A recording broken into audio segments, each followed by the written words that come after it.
Hey, we're here with Tony from ASB. Tony's a fan of the AK AEGs. Just want to get your thoughts on the restore ones and then the Airsoft ones. Alright, well, yeah, any of you guys who have come out and talked to me before, you know, like, I'm the AK guy here. In fact, I very frequently don't shut up about them, so if you ever want to come down and talk AK, I'm the guy to talk to. But, you know, we've got basically the full family here so far, starting with the original Soviet 1947 and going all the way to some of the newer tactical models here. The one in my hands here is the one I personally use. It's my favorite. It's Echo 1's AKM, and it's basically, it's just probably the most solid AK that you can get yet. Shooting in the mid 400s, just like most of their other ones, including the RPK and the 74s, and just great pieces of machinery. Why don't you tell me the history of the AK? Well, I won't go into the whole history, but just to give you a brief, like, whirlwind overview, the AK-47 was developed in 1947 by Mikhail Timofeyevich Kalashnikov, who was a Soviet tank engineer in the Second World War. And he was just this perpetual tinkerer, and the government gave him a contract to develop a new assault rifle that would be able to allow the Red Army to compete with, you know, the global community. And the end result was the AK-47, and it's, to this day, it's the most prolific firearm in history. Most of the time not used in the hands of Russian soldiers throughout history, which I find interesting.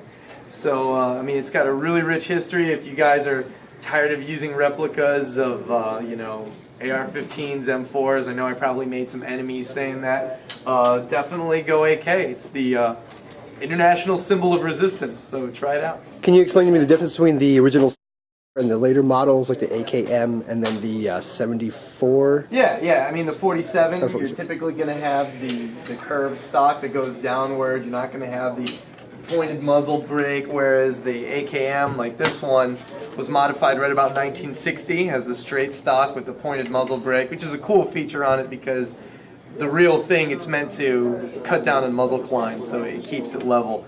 And then the 74, produced in 74, has the longer compensator and the this really fat flash hider, fired at different calibers. So the Airsoft guns, I mean, they're really good replicas to the entire AK family. Whereas, you know, with the AR-15s and the M4s, it's essentially the same gun. Whereas the AK went through a lot more modifications, which is why they're still making them.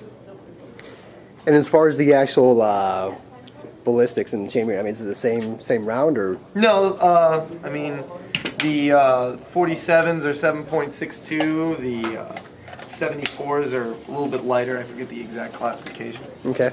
Now, you personally, why do you like the original style AKs over the new, more modernized with rails? I don't know. There's something classic about them, the wood and the metal, and I'm into the older stuff. And I mean, the tactical ones are cool. Don't get me wrong. And if you're looking for to bridge that gap and have the classic AK, but still mod it out, put all the stuff on it, you can definitely do that. And there's something to be said about that. But I just like the old image of the AK-47.